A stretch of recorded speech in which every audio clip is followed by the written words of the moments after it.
BNP চুরি মেরে উড়িয়ে দেওয়ার দল না। বিএনপির সঙ্গে মাথা ঠোকাঠুকি করতে আসবেন না। শুধু শুধু নিজেদের কপাল রক্তাক্ত হবে। আগামী নির্বাচন বিএনপির জন্য সবচেয়ে কঠিন পরীক্ষার নির্বাচন। নিশ্চিত হচ্ছে আল্লাহর বিশেষ রহমতপ্রাপ্ত একটা প্রতীক। আগামী শুক্রবার ঘোষণা আসবে আমাদের পরবর্তী প্রজন্ম, আমাদের সন্তান, আমাদের ছোট ভাইদের একটি সংগঠন। তাদেরকে স্বাগত জানাই, তাদেরকে স্বাগতম জানাই, ধন্যবাদ জানাই। আপনারা আসেন, মানুষের সামনে আপনাদের কর্মসূচি দেন। জুলাই আগস্ট অভ্যুত্থানে আপনারা আমাদের সঙ্গে ছিলেন, আমরা আপনাদেরকে ধন্যবাদ দেই। আপনারা মানুষের কাছে যাবেন, মানুষ আপনাদেরকে বিবেচনায় নিবে। নেয়ার পরবর্তী ফলাফলের অপেক্ষা থাকতে হবে। তার আগে চুরি মেরে উড়িয়ে দেওয়ার চেষ্টা করবেন না, দয়া করে। বিএনপি চুরি মেরে উড়িয়ে দেওয়ার দল না।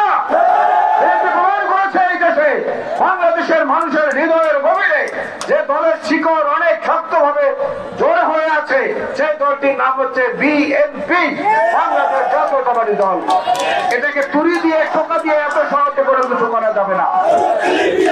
দেখেন নাই, পাহাড়ের সাথে পাথরের সাথে মাথা ঢুকলে ওই পাথরের কিছু আসে যায় না, নিজের কপাল রক্তাক্ত হয়।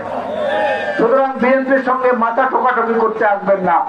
শুধু শুধু নিজেদের কপাল রক্তাক্ত হবে, বিএনপির কোনো কিছু ইনশাল্লাহ হবে না।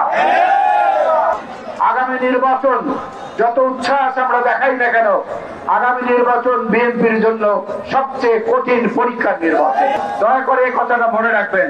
যত সহজে মনে করছেন নির্বাচন দিলেই হয়ে গেল, এত সহজ না।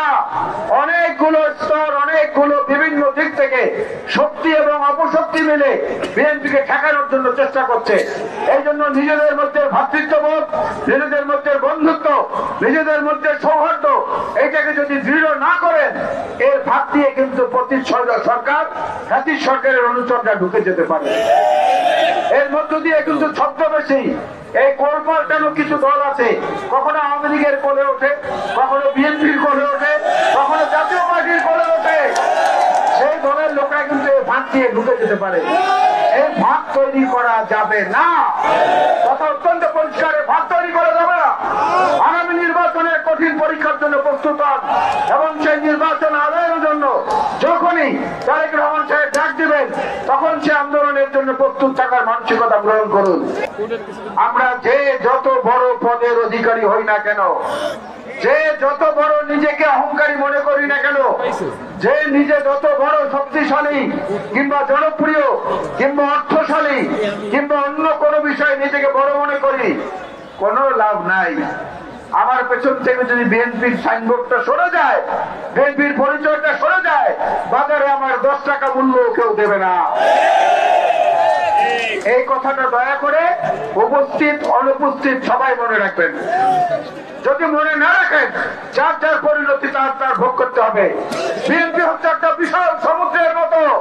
এই মহাসমুদ্র থেকে কয়েক লক্ষ, কয়েক কোটি বালতি তুলে নিলেও এই সমুদ্রের কোনো সম্মান হানি হবে না, এই সমুদ্রের তরঙ্গ তাতে থামবে না।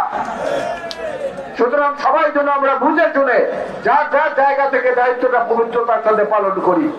বুঝতে হবে বিএনপি একটা বহুবিধ চরিত্রের মানুষের একটি সংগঠন।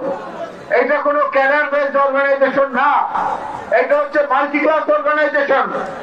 এখানে দুষ্ট লোক নাই এ কথা আমরা বলবো না, নিঃসন্দেহে দুষ্ট লোক আছে। তাদের দুষ্টমির কারণে, তাদের অনৈতিক কাজের কারণে গত 7 মাসে 1,500-এর উপরে নেতা কর্মীকে আমরা বহিষ্কার করেছি। আমাদের বহু নেতা কর্মীকে আইন শৃঙ্খলা বাহিনী গ্রেফতার করেছে। আমাদের কুমিল্লার যুব দলের এক নেতাকে যৌথ বাহিনীর হাতে গ্রেফতার হওয়ার সময় সে নিহত হয়েছে। আমরা একটা প্রতিবাদ মিছিল করি নাই। কেন করি নাই? এই সরকার হচ্ছে ছাত্র জনতার সমর্থনের সরকার।